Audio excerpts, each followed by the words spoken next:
Welcome વિદ્યાર્થી મિત્રો, પી block લેક્ચરમાં આપણું સ્વાગત છે ફરીથી. હવે ગયા લેક્ચરમાં તમે ક્વોન્ટમાંકની વાત કરેલી, બરોબર છે? ચુંબકીય ક્વોન્ટમાંક સુધી પહોંચેલા, ચુંબકીય ક્વોન્ટમાંક જોયેલો તો. ત્યારબાદ હવે આપણે વાત કરવાની છે જે બધી કક્ષકો છે. કક્ષકો કેટલા પ્રકારની છે? 4 પ્રકારની કક્ષકો છે. એસ પ્રકાર, પી પ્રકાર, ડી અને એફ પ્રકાર, બરોબર છે? પછી ચુંબકીય ક્વોન્ટમાંક એ કક્ષકોની અંદર રહેલી પેટા કક્ષકો, જેમ કે એસમાં ન હોય, પીમાં 3 પ્રકારની, પીએક્સ, પીવાય અને પીઝેડ પ્રકારની. ત્યારબાદ જો તમે ડીમાં આવો તો ડીએક્સવાય, ડીવાયઝેડ, ડીઝેડએક્સ, ડીએક્સ² - y² અને ડીઝેડ², આવી 5 પ્રકારની હશે. એફની જટિલ હોય છે. એમાંથી આપણે પહેલી કક્ષક કઈ જોવાની છે? એસ કક્ષક જોવાની છે. શું જોવાની છે? એસ કક્ષક. ધ્યાન આપજો, એસ કક્ષક એ કેન્દ્રની સૌથી નજીકની કક્ષક કહેવાય. કેવી? કેન્દ્રની સૌથી નજીકની કક્ષક કહેવાય. હવે તમે અહીંયા એક વસ્તુ તમને બતાવું કે આ કેન્દ્ર છે. આ કેન્દ્રની અર્થે ફરતે આ શું હશે? એક ઇલેક્ટ્રોનનું વાદળ છે. શું છે? ઇલેક્ટ્રોનનું વાદળ છે. આ ઇલેક્ટ્રોનના વાદળમાં તમે જોઈ શકો છો, ઇલેક્ટ્રોનનું વાદળ છે ને એ ઇલેક્ટ્રોનના વાદળને આપણે કક્ષા તરીકે વર્તીને એ કક્ષાની અંદર શું રહેલી હોય છે? કક્ષકો રહેલી હોય છે. એટલે ઇલેક્ટ્રોનની ઘનતા પણ એમ કહી શકું, ઇલેક્ટ્રોનની ઘનતા વધુ. એટલે આટલા ભાગમાં તમને ઇલેક્ટ્રોન સતત ફરતો દેખાતો હોવાથી ત્યાં ઇલેક્ટ્રોનની ઘનતા વધુ, અને એ જે ભાગ છે એને કક્ષક કહેવાય. શું કહેવાય? કક્ષક. જેને અહીંયા હું એમ કહી શકું પહેલી કક્ષક એટલે 1s કક્ષક. કઈ? 1s. હવે એ જ રીતને જો અહીંયા બીજો ઇલેક્ટ્રોન એટલે બીજા ઇલેક્ટ્રોનનું વાદળ જો તમને અહીંયા સતત દેખાતું હોય તો આ કઈ કક્ષક હતી? સર આ 1s હતી. તો આ કઈ હશે? 2s. કેમ 2s હશે સાહેબ? અહીંયા n = 2, કારણ કે બીજી કક્ષા આવી ગયા, બરોબર છે? એટલે 2s. અને કક્ષક કઈ છે? s. અને કક્ષા કઈ છે? b. એ પ્રમાણે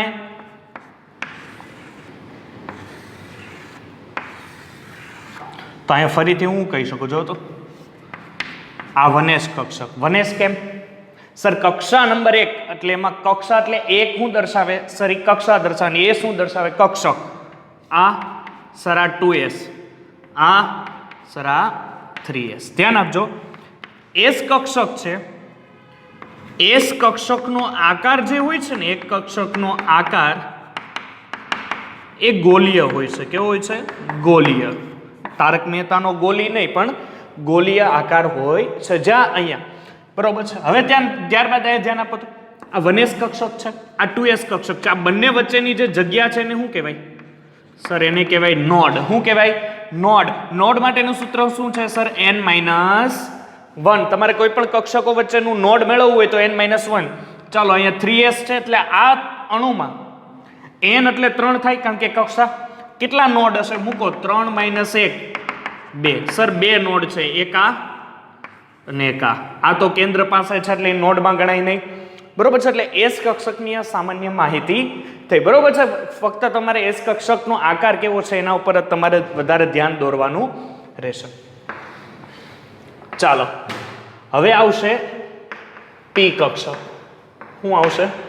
પી કક્ષક. ધ્યાન આપજો, હવે L = 1 હોય ત્યારે પી કક્ષક મળે. કયું? L = 1. મેં તમને ગયા લેક્ચરમાં શીખવાડ્યું હતું. હવે L = 1 હોય તો ચુંબકીય, યાદ રાખો તો, ચુંબકીય ક્વોન્ટમ આંક ml એટલે ખાલી m એટલે શું થશે સર? -1, 0 અને +1. ખબર છે? -1 થી +1 m નું સૂત્ર હતું -l થી 0 અને 0 થી +l. તો આ શું થશે? px, py અને pz. શું થશે?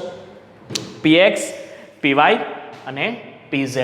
ચાલો, પી કક્ષક છે એનો આકાર કેવો હોય? તો ડમ્બેલ આકાર હોય. કેવો આકાર હોય એનો? ડમ્બેલ. ડમ્બેલ એટલે કયા પ્રકારનું? ચાલો હું તમને અહીંયા કહું. આ S છે, આ Y અને આ Z. બરોબર છે, આમ ક્રોસ હશે. હવે આપણે પહેલા લઈએ પીએસ કક્ષક. કેવી? પીએસ કક્ષક. તો પીએસ કક્ષક અહીંયા હું લઉં છું, ધ્યાન આપો.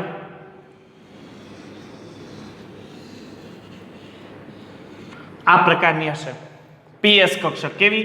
પીએસ કક્ષક. ત્યારબાદ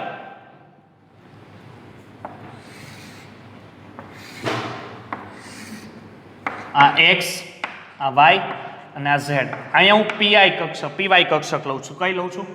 પીવાય. રેડી?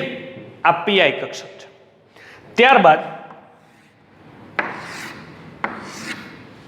આ વાય, આ ઝેડ અને આ એક્સ. હવે કઈ કક્ષક? પીઝેડ. તો અહીંયા પીઝેડ કક્ષક લઉં છું. રેડી? એટલે આ રીતની કઈ છે? પીઆઈ કક્ષક, પીએક્સ કક્ષક, પીવાય કક્ષક અને પીઝેડ કક્ષક. એ કયા પ્રકારના? પી કક્ષકની અંદર આવા આકાર હોય છે. ધ્યાન આપજો. જો પીએસ કક્ષક હોય તો સમતલ એમાં કયું હશે? એક વસ્તુ યાદ રાખજો. જો 3D સ્ટ્રક્ચરમાં હું તમને કહું છું કે પીએસ હોય તો કઈ રીતનું સ્ટ્રક્ચર હશે? આ તમને એક ભાગ દેખાય છે?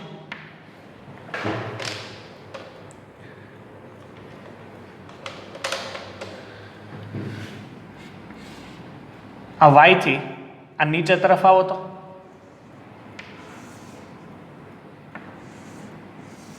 એક તમને આ સમતલ દેખાતું હશે. બરોબર છે? એક્સ આ બાજુ, એક્સ આ બાજુ, બે બાજુ, અને વાય ઉપર કોઈ નથી અને ઝેડ ઉપર કોઈ નથી. એટલે આનું સમતલ શું થયું?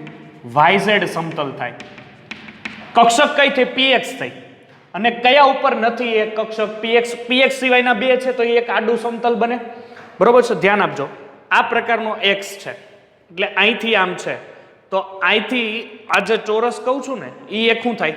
સમતલ થાય. એ પ્રમાણે હવે એક્સમાં આવો તો સોરી પી વાયમાં આવો તો પી વાયમાં આવો એટલે એક સમતલ આ રીતનું આડું થાય. જોવો તો એટલે આ વાય છે, અહીંયા છે.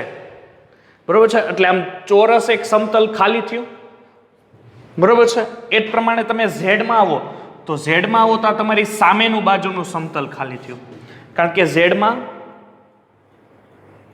એક ડમ્બેલ આમ થયો એટલે આ જે સ્થાન છે એ ખાલી પડ્યું છે. બરોબર છે? વિચાર કરજો. થોડીક 3D, કારણ કે બોર્ડ ઉપર હું 3D ના દોરી શકું. હવે એક્સ આમ છે એટલે ચોરસ આ રીતનું એક સમતલ થયું. વાય ઉપર છે એટલે કઈ રીતના થશે? આડું. અને ઝેડ એટલે કે આમ આગળ પાછળ છે 3D માં એટલે તમારી સામે એક સમતલ તૈયાર થાય છે. ધ્યાન આપજો. હવે આટલો જે ભાગ હું કહું છું ને અહીંયા ઇલેક્ટ્રોનની ઘનતા કેવી હોય? શૂન્ય હોય. શું હોય? ઇલેક્ટ્રોનની ઘનતા શૂન્ય હોય છે. ત્યારબાદ અહીંયા તમને આ બે મોટા મોટા ભાગ દેખાય, આને લોબ કહેવાય. શું કહેવાય? લોબ. બે બાજુ જો તમે ડમ્બેલ ઉપાડતા હોય કે બે બાજુ વજનિયા હોય એ પ્રમાણે આને ડમ્બેલ એટલે કહેવામાં આવ્યું કે અહીંયા તમે પકડો ને એટલે બે બાજુ તમને મોટા ભાગ જોવા મળે છે. એટલે એક ડમ્બેલ આકારનું સંયોજન તમને પ્રાપ્ત થાય છે. અને અહીંયા જે વચ્ચેનો ભાગ છે ત્યાં ઇલેક્ટ્રોનની ઘનતા કેવી હોય? ઓછી હોય. જ્યારે આ જે ભાગ છે ત્યાં ઇલેક્ટ્રોનની ઘનતા કેવી હોય? વધારે હોય. આ પી કક્ષકનો આકાર દર્શાવે છે. કેનો? પી કક્ષકનો આકાર દર્શાવે છે. તો તમને પી કક્ષકનો આકાર આઈડિયા આવશે? જો હવે સર પી કક્ષકમાં કેમ અહીંયા 1s 2s 3s હતું? અહીં ધ્યાન આપો. આ કઈ છે? વાય છે, આ ઝેડ છે, આ એક્સ છે. હું અહીંયા તમને એક સમજાવું કે ચાલો ને હું ઝેડ ઉપર તમને સમજાવું. આ બીજી અને ત્રીજી. એટલે અહીંયાથી જે પેલો છે એ થશે 2px, સોરી 2pz. કઈ? 2pz. પછી આ બીજી કક્ષા આવે એટલે કક્ષા બદલી ગઈ તો આ થશે 3pz અને ત્રીજી આવે તો આ 4pz. એ જ પ્રમાણે જો વાય વાળું લ્યો, વાય વાળું હું તમને સમજાવું. કેમ અહીંયા 1s માં નેમ લેતા? એ જ પ્રમાણે જોવો તો એટલે અહીંયા પણ આવે, એ જ પ્રમાણે અહીંયા પણ આવે. એટલે આ થશે 2py 3py અને 4py. ક્લિયર છે? બરોબર છે? ધ્યાન આપજો. ફરીથી કહું છું, આ એક સમતલ છે અહીંયા એક્સ ઉપર લોબ છે બે લોબ છે, એનો મિનિંગ બે બાજુ આ રીતની રચના છે. અને વચ્ચેના સ્થાન ઉપર હું કામ લોબ નથી? કારણ કે ત્યાં ઇલેક્ટ્રોન મળવાની ક્ષમતા સૌથી ઓછી છે, એટલે અહીંયા શૂન્ય બિંદુએ બે ભાગમાં જ્યારે લોબ વહેંચણી થાય એટલે પીએસ કક્ષક હોય. પીએસ કક્ષક લ્યો તમે એટલે વાય ઉપર એકેય કક્ષક નથી અને ઝેડ ઉપર નથી, એટલે સમતલ કયું થાય? Y Z. એ જ પ્રમાણે પીવાય ઉપર હોય તો પીવાય ઉપર લોબ છે, એટલે બે સમતલ ક્યાં ખાલી પડે? એક્સ અને ઝેડ. તો સમતલ તમારું કયું બન્યું? એક્સ અને ઝેડ વાળું સમતલ બન્યું. એ જ પ્રમાણે હવે ઝેડ ઉપર છે તો સમતલ તમારું શું થશે? સોરી, અહીંયા સમતલ કયું થશે સર? અહીંયા સમતલ થશે ઝેડ એક્સ. જો ઝેડ ઉપર કક્ષક હોય તો સમતલ કયું થશે સર? Y x. ક્લિયર થશે? એટલે પી કક્ષકો છે એનો આકાર આ રીતના રચના તમે મેળવી શકો છો. બરોબર છે? અહીંયા જો મેં તમને એસ કક્ષક માટે એક્સ કક્ષક માટે પણ લખેલું નથી, પણ એ જ રીતના તમારે સમજવાનું રહેશે. ક્લિયર થશે? એટલે એસ કક્ષક અને પી કક્ષક બંનેના આકાર વિશે તમે થોડીક જાણકારી મેળવી. ચાલો હવે આપણે મેળવવાનું છે ડી કક્ષક માટે. કોના માટે? ડી કક્ષક. જો તમે અહીંયા આ લખેલું ન હોય તો વિડીયો સ્ટોપ કરીને અહીંયા લખી શકો છો. ઓકે, ચાલો.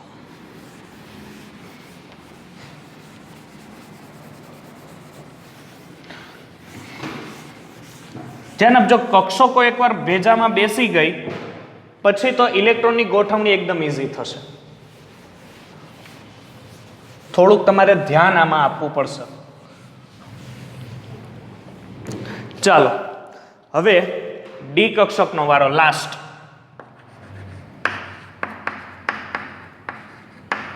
ડી કક્ષક કેવી પ્રકારની હોય?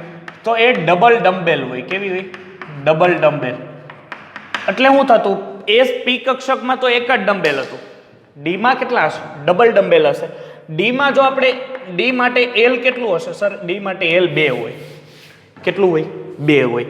તો 2 હોય એના માટે લખો તો -2 -1 0 +1 અને +2. ચાલો કયા કયા આકાર હશે એના? તો આ થશે d x y, d y z, d z square, d z x અને d x square minus Y square. આ પ્રકારની રચના એમાં હશે. એલ માટે ચુંબકીય ક્વોન્ટમાંક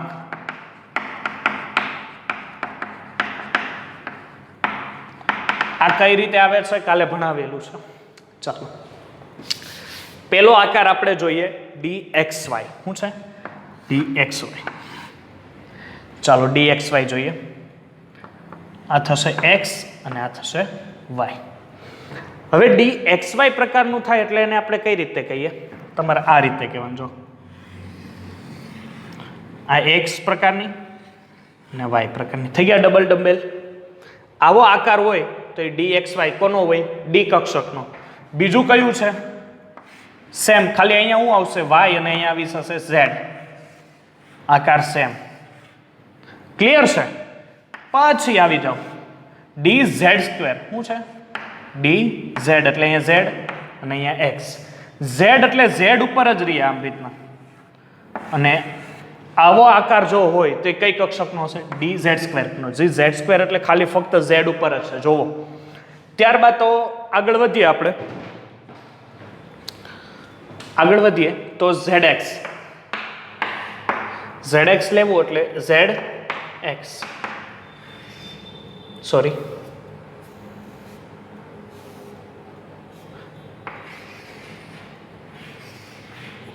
રેડી. ઝેડ એક્સ બધામાં લગભગ સેમ જ થશે. પછી છે D x square minus Y square એટલે y x. D x square minus Y square. Y square એટલે વાય ઉપર કક્ષક હોવી જોઈએ, એક્સ સ્ક્વેર એટલે એક્સ ઉપર હોવી જોઈએ. ક્લિયર છે? અહીંયા કેમ મેં ઝેડ સ્ક્વેર હતો એટલે ઝેડ ઉપર. આ ડી ઝેડ સ્ક્વેર છે, આ ડી વાય ઝેડ કક્ષક છે, આ ડી એક્સ વાય કક્ષક છે, આ ડી સોરી ઝેડ એક્સ કક્ષક છે, આ છે D x square minus Y square. હવે એક્સ સ્ક્વેર કે ઝેડ સ્ક્વેર હોય એટલે કુલ એની જે બિંદુ હોય એના ઉપર જ આ રીતની રચના એ જોવા મળે છે. બરોબર છે? આ રીતના તમે ડી કક્ષકોના આકારની ચર્ચા કરી લીધેલી છે. સમજ પડશે?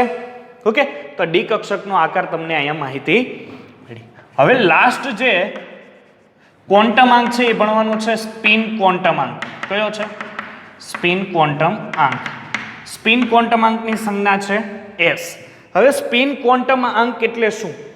ધ્યાન આપજો. અહીંયા ઇલેક્ટ્રોનનું ફેરફાર થાય છે. કેનો ફેરફાર થાય છે? ઇલેક્ટ્રોનનો. હવે દાખલા તરીકે હું અહીંયા કક્ષક લખું. આ એક કક્ષક છે. અહીંયા એક ઇલેક્ટ્રોન છે. આ ઇલેક્ટ્રોન ફરે છે. આ ઇલેક્ટ્રોન, ધ્યાન આપજો, કક્ષક ઉપર ઇલેક્ટ્રોન ફરતો હોય ને ઓલવેઝ કક્ષીય ગતિ કરે. કક્ષીય ગતિ કરે એટલે કક્ષા ઉપર ગતિ કરે. અને એક ધરીભ્રમણ એટલે પોતાની ધરી ઉપર પણ પરિભ્રમણ કરે. એટલે આપણે કેમ પૃથ્વી છે, પૃથ્વી સૂર્યની આસપાસ ફરે એટલે પરિભ્રમણ કરે. પરિભ્રમણ એટલે સૂર્યની આસપાસ પણ ફરે અને ધરીભ્રમણ એટલે પોતાની ધરી ઉપર પણ ફરે. એવી જ રીતના ઇલેક્ટ્રોન છે એ પરિભ્રમણ પણ કરે. આ કેન્દ્ર છે, પરિભ્રમણ પણ કરે અને ધરીભ્રમણ પણ કરે. હવે ધ્યાન આપજો, આવી રીતના જો એ ધરીભ્રમણ અને પરિભ્રમણ કરતો હોય ત્યારે એમાંથી ચુંબકીય ક્ષેત્ર ઉત્પન્ન થાય. શું થાય? ચુંબકીય ક્ષેત્ર ઉત્પન્ન થાય. અને આ ચુંબકીય ક્ષેત્ર બે પ્રકાર, એટલે ઇલેક્ટ્રોન બે પ્રકારે ગતિ કરે. કેટલી પ્રકારે? બે પ્રકારે. ધ્યાન આપજો. કઈ રીતે બે પ્રકારે? ઓકે, અહીંયા હું દેખાડ્યું ઇલેક્ટ્રોન બે પ્રકારે. આ ઘડી કઈ થઈ? વિષમ ઘડી દિશામાં. કઈ દિશામાં? વિષમ ઘડી દિશામાં. અને આ સમઘડી દિશામાં. કઈ કઈ દિશામાં ગતિ કરે ઇલેક્ટ્રોન?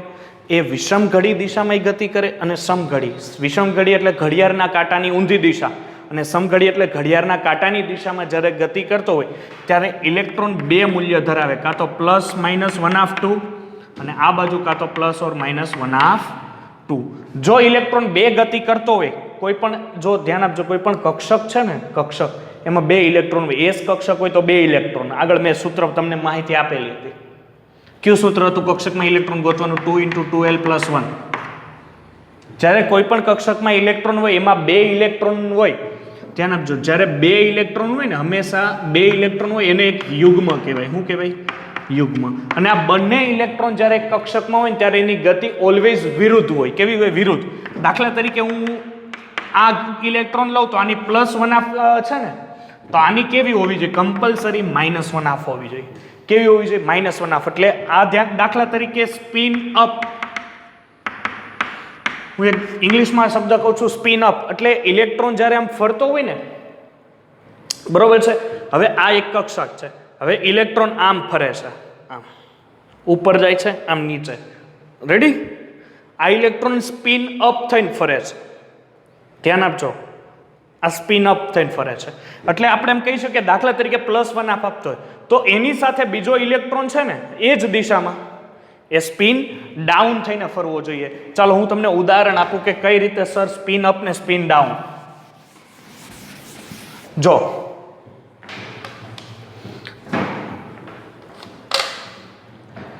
હવે આ કક્ષા છે, અહીંયા કેન્દ્રીય વીજભાર છે. હવે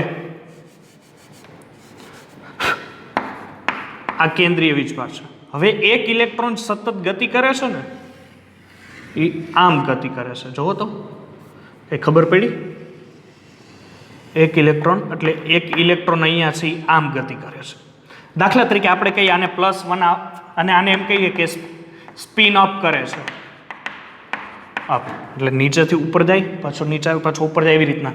તો બીજો ઇલેક્ટ્રોન કમ્પલસરી આ રીતની, એટલે આ રીતની ગતિ કરતો હોવો જોઈએ. સ્પિન ડાઉન થતું હોય, પાછો ઉપર આવતું હોય, પાછું ડાઉન થતું હોય, પાછું ઉપર આવતું હોય. એ જ પ્રમાણે આ ઇલેક્ટ્રોન પાછો સ્પિન ડાઉન થાય, પાછો અપ આવે, પાછો ડાઉન થાય, પાછો અપ આવે. આ રીતની રચના, બંને ઇલેક્ટ્રોન આ રીતના ચાલતા હોય. એક ઇલેક્ટ્રોન સમઘડી દિશામાં હોય અને એક ઇલેક્ટ્રોન કેવો હોય? વિષમઘડી. એટલે બંનેની દિશા કેવી હોય? વિરુદ્ધ વિરુદ્ધ હોય. આ +1/2 આપ્યા તો દાખલા તરીકે આ -1/2 ગતિ કરતો હોય, -1/2 એનું સ્પિન ડાઉન થતું હોય, હું એમ કહી શકું સ્પિન ડાઉન.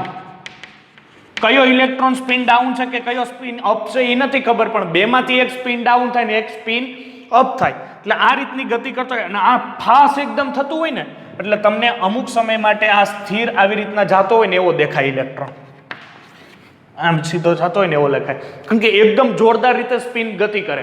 અને આ રીતના જોરદાર રીતના ગતિ કરશે એટલે એક ટાઈમ સુધી તમને એવું લાગશે કે આ બંને ઇલેક્ટ્રોન એક જ રાઉન્ડમાં આમ સતત ફરે છે, પણ ખરેખરમાં બે ઇલેક્ટ્રોન એકવાર સ્પિન અપ ને એકવાર સ્પિન ડાઉન એ સમઘડી દિશા અને વિષમઘડી દિશામાં આગળ વધતા જણાય છે. આની માહિતી આપણે આઉફ-બાઉફના નિયમ જે ભણશું એ આઉફ-બાઉફના નિયમ અને પોલી નિષેધનો નિયમ, હુન્ડના નિયમમાં આપણે વધારે ચર્ચા કરીશું. ત્યાં સુધી આપણે જય હિન્દ, જય ભારત અને આવતા દિવસની આપણે બધાને સ્વતંત્ર દિવસની ખૂબ ખૂબ શુભકામનાઓ. અને હવે આપણે આગળના લેક્ચરમાં ઇલેક્ટ્રોનની ગોઠવણી, કયા તત્વની કેટલા ઇલેક્ટ્રોનની ગોઠવણી છે એના વિશે ચર્ચા કરીશું. ત્યાં સુધી જય હિન્દ, જય ભારત.